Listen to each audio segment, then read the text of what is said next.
Coca-Cola says, in English, they've spelt it C-O-C-A and then C-O-L-A, right? Someone said you're not allowed to drink it because it says La Muhammad La Makkah, if you've seen that. So if you look at it, how does it say that? They say turn it around and put it against a mirror and look at what it looks like. And then they've come out with, oh, look at this is the meme and this is the ha. Allah did not mandate you or instruct you or ask you to turn things around and to look at them from the other way and see if they look like this and like that.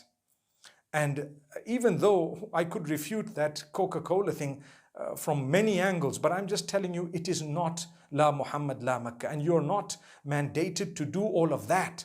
The same applies to some sports brand and something else. People say, oh, this is what it says and that's what it says.